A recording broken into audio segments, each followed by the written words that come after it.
Hi friends, welcome to చిన్ని new fresh cooking. ఈ రోజు మనం చిక్కుడుగాయ నిల్వ పచ్చడి అయితే పెట్టుకోబోతున్నాం. ఈ ప్రాసెస్ అనేది చాలా సింపుల్ అన్నమాట.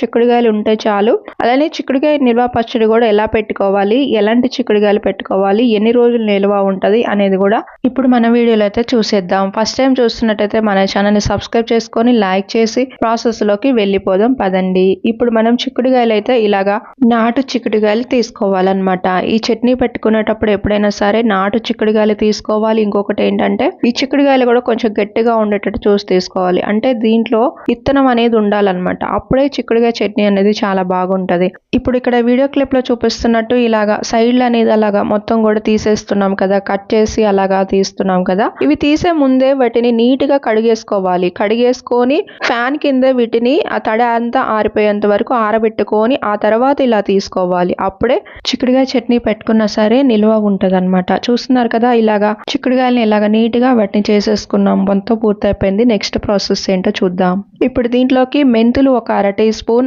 ఆవాలు 1/4 టీ స్పూన్, 1/2 టీ స్పూన్ జీలకర్ర ఇలాగా వేయించుకోవాలన్నమాట. వీటిని మొత్తం కూడా ఒక 2 నిమిషాల పాటు వేయించుకోవాలి, కొంచెం స్మెల్ వచ్చేంత వరకు. అలా వేయించుకున్న తర్వాత ఇలా జార్లోకి తీసుకోవాలి. కొన్ని మిక్సీ పట్టుకోవాలి మెత్తగా పౌడర్ లాగా వచ్చేటట్టు.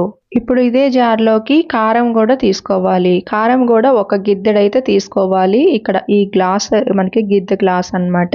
ఇప్పుడు ఇదే గ్లాస్ తో సగం ఉప్పు వేసుకోవాలన్నమాట. ఫుల్ గ్లాసు కారం వేసాం కాబట్టి ఉప్పు అయితే సగం పట్టిద్ది. వెల్లుల్లి గడ్డలు అయితే 2 ఇలా ఒలుచుకొని వేసుకోవాలి. ఇప్పుడు మనం దీన్ని బాగా మిక్సీ పట్టుకొని తీసుకోవాలన్నమాట. ఈ చిక్కుడుగాయ పచ్చడిలోకి మనం పులుపు కోసం ఇలా నిమ్మకాయలు ఒక 4 తీసుకొని ఇలా రసం తీసుకొని ఇలా రెడీగా ఉంచుకోవాలి. నెక్స్ట్ చూద్దాం. ఇప్పుడు డీప్ ఫ్రైకి ఆయిల్ పెట్టుకున్నాం. ఆయిల్ కూడా ఇక్కడ 1/2 kg ఆయిల్ అయితే తీసుకొని ఇప్పుడు గ్యాస్ అనేది మీడియం లో పెట్టుకొని ఈ చిక్కుడుగాయలు ఇలా వేసుకొని బాగా డీప్ ఫ్రై చేసుకోవాలి. ఇవి ఎలా డీప్ ఫ్రై అవ్వాలంటే ఇది కూడా మరీ ఎక్కువగా డీప్ ఫ్రై అవ్వకూడదు. లోపల ఇత్తు కూడా గట్టి పడిపోతుంది అనమాట. ఇవి కొంచెం మనం ఉసిరిగాయలకు వేయించుకుంటాము కదా, ఉసిరిగాయకి వేయించుకునే దానికంటే కూడా ఇంకా కొంచెం తక్కువగానే వేయించుకోవాలన్నమాట. అంటే మనకి పైన ఆ పొట్టు అనేది అర్థమైపోతుంది వడబడినట్టు. కొంచెం లైట్ గా చేంజ్ అయ్యిన వెంటనే ఇవి తీసేసుకొని పక్కన పెట్టేసుకోవాలి. ఇంకా నెక్స్ట్ ప్రాసెస్ ఏంటనేది చూద్దాం. ఇప్పుడు మనం 1/2 kgకి ఇలా డీప్ ఫ్రై చేసి తీసుకున్నాం.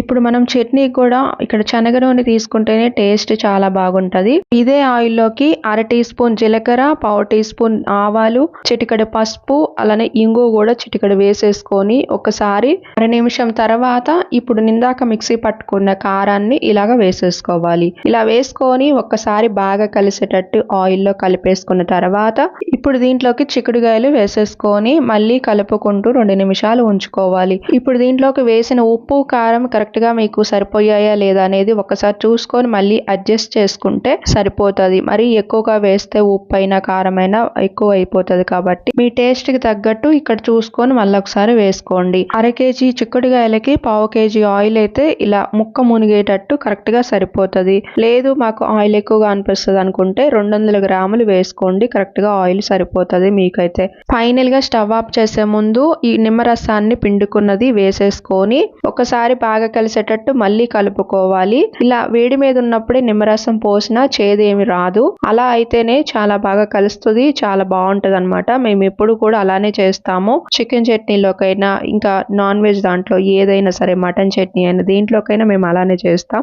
ఫైనల్ గా గాసేసాలోకి పెట్టుకున్నాక చూడండి, ఆయిల్ ఇలాగా కొంచెం లైట్ గా పైన ఇలాగ ఉంటేనే ఇది నిల్వ ఉండటానికి కూడా బాగుంటది. ఇలా గాసేసాలో పెట్టుకొని ఫ్రిడ్జ్ లో పెట్టుకున్నామంటే 2 నెలలు పైనే ఉంటది అనమాట నిల్వ కూడా. చూసారు కదా, మీకు ఎలా అనిపించిందో కామెంట్ చేయండి.